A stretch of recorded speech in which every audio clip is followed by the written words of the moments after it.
Vamos lá.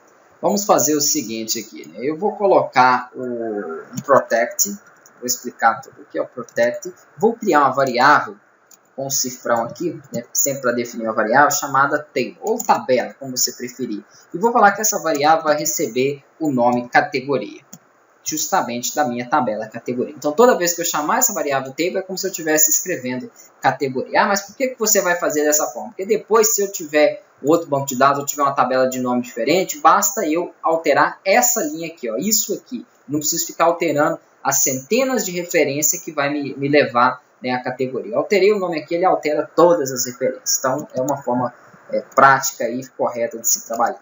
Vou criar uma outra variável para a chave primária, vou chamar de primary key, beleza. O campo de chave primária da minha tabela é qual? É o ID categoria, beleza. Nós fizemos ele também aí nas aulas anteriores. E além da chave primária, né, nós vamos ter também o preenchimento da tabela, mas eu vou fazer ela aqui já já. Então, por enquanto, nós temos duas variáveis criadas. Aqui dentro desse código, eu vou colocar um public também com uma timestamp.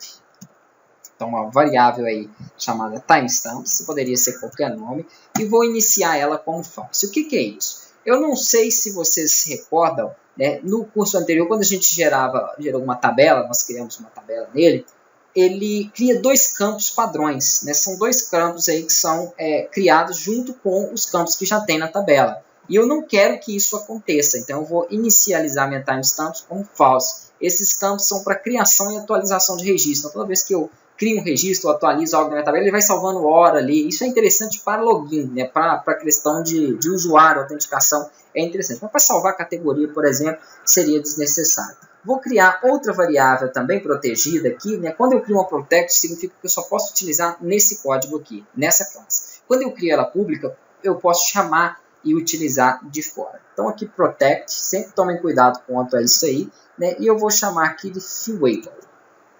Beleza.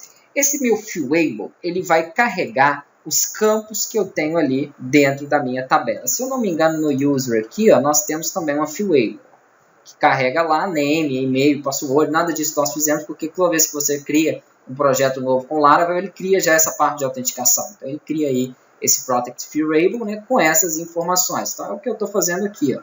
Só que as nossas variáveis são, obviamente, um pouco diferentes, né, daquelas ali. Então aqui eu vou passar os nomes dos campos que nós temos, que é nome, nós fizemos lá. Então vai trabalhar com nome, com descrição e com condição. Perfeito.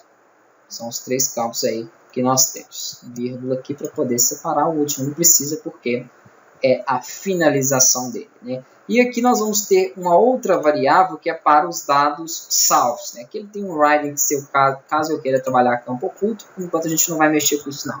Para trabalhar com dados salvos, nós temos a variável guardo.